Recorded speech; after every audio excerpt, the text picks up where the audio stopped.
Welcome to Eternal Vault, where we dive deep into the stories behind the headlines, uncovering the hidden truths the world often overlooks.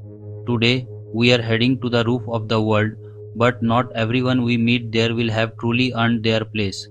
It's one of the most coveted boasts in human adventure.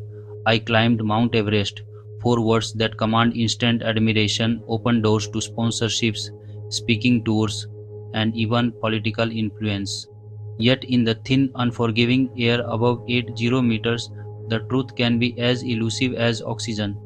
Everest is a mountain where lies can live for decades until a photograph, a GPS log, or a whistleblower blows them apart. And in recent years, the frequency and audacity of false summit claims have grown alongside the commercialization of climbing. Some lies are subtle, forgetting to mention turning back at the south summit. Others are deliberate photoshopping faces into summit shots. And behind every fake summit lies a mix of ambition, ego, pressure, and sometimes raw desperation. At 848.86 meters, Everest is more than rock and ice. It's a cultural trophy, a political symbol, and an economic engine. For climbers, summiting Everest instantly elevates their status. For nations, it can be a matter of pride. In Nepal, Everest is not just a mountain, it's a national icon printed on banknotes and sold in every tourist t-shirt shop in Kathmandu. In China, it's part of the narrative of conquering nature's extremes. For individuals, standing on the summit can be life-changing, leading to book deals, sponsorships, or national honors. This makes it a magnet for both legitimate climbers and those who want the glory without the grind. Disputed claims are as old as mountaineering itself. Even before Everest's first confirmed ascent, controversy swirled. In 1924, George Mallory and Andrew Sandy Irvine vanished high on the mountain. Did they reach the summit before they died? We still don't know. Modern fraud is different. It's not mystery, it's deception. By the 1980s, commercial guiding had made Everest more accessible, and reports of questionable summit claims began to surface. Some excuses were innocent dead camera batteries, missing witnesses, but others were suspect. Everest fraud is part of a wider mountaineering pattern. K2 2009. Several climbers claimed summits during a season cut short by disaster. Later analysis suggested some never made it past the bottleneck. Annapurna, Makalu, low visibility conditions have been used as cover for false claims, especially when no independent witnesses were nearby. Manaslu, known for false summits where climbers stop on a four-peak but claim the main summit. These parallels prove that Everest fraud is part of a broader ethical issue in high-altitude climbing. In 1953, Hillary and Tenzing stood on top after years of preparation and the backing of national expeditions. Today, the right amount of money, often over 60 can buy a guided attempt. Nepal earns over 5 million per year from Everest permit fees alone. For some local operators, each client's success is vital for future bookings. On the Tibetan side, China regulates access more tightly, but political considerations can influence which claims are publicized. Commercialization has opened the mountain to more people, but also to more fraud. The more money and prestige at stake, the greater the temptation. Financial gain, from sponsorship deals to motivational speaking gigs. Social prestige. In some cultures, Everest summiteers are treated as living legends. Career advancement, military promotions, political campaigns, and academic reputations have been boosted by alleged Everest climbs. National pride, governments have celebrated climbers without thorough verification. Ego and psychological validation, personal identity tied to being exceptional. In the 1990s, multiple cases emerged of climbers claiming success despite evidence they turned back early. Sherpa witnesses were often dismissed in favor of the client's word. In one notorious case, a climber presented summit photos later shown to be taken from another Himalayan peak. The skyline didn't match a telltale giveaway for mountaineers. Everest climbing is a 300 million plus industry for Nepal.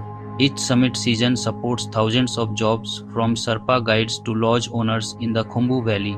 Negative publicity about fraud could threaten bookings, so disputes are sometimes quietly buried.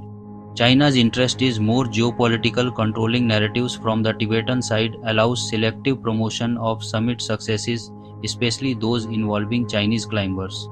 Sherpas are the workhorses of Everest, fixing ropes, carrying loads, guiding climbers through the death zone.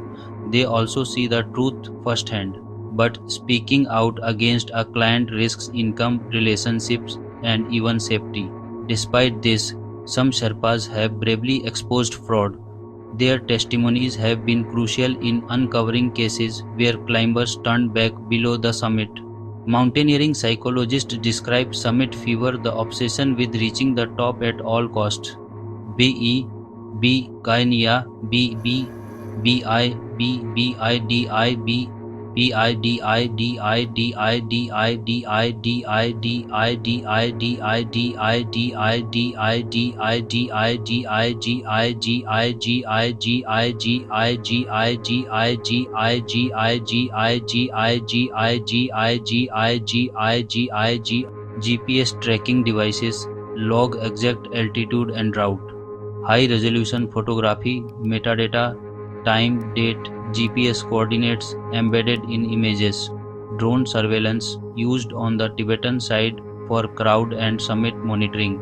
Weather data correlation. If someone claims a summit during an impossible weather window, the story collapses. AI skyline matching. Emerging tech compares summit photos with 3D mountain models. Two police officers from Maharashtra claimed an Everest summit and posted celebratory photos. Forensic analysis showed the images had been manipulated faces pasted onto another climber's summit shots.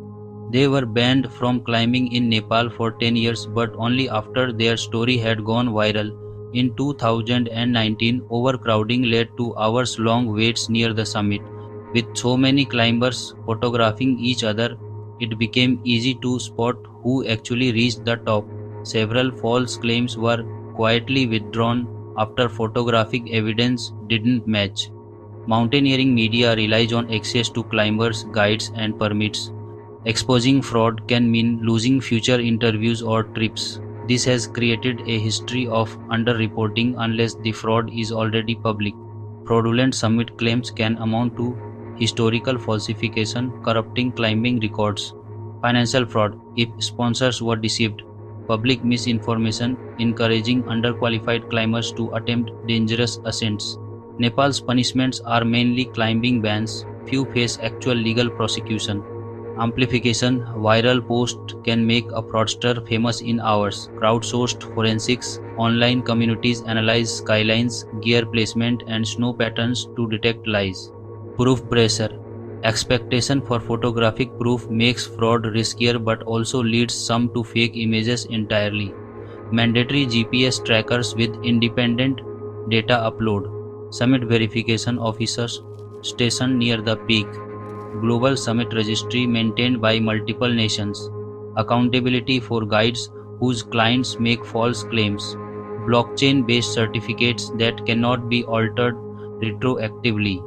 In the next decade, summit fraud may become almost impossible to pull off. Wearable biometric trackers, real time satellite uplinks, and AI image verification will make each summit traceable. But human ambition and human deception will always exist. The mountain will remain silent, unmoved by who tells the truth or who lies. At Infinite Archive, we believe the stories that inspire us most are the ones grounded in truth, not in air as thin as Everest's summit. Because in the end, the mountain doesn't care who you are or what you claim. It only reveals itself to those who truly make the climb.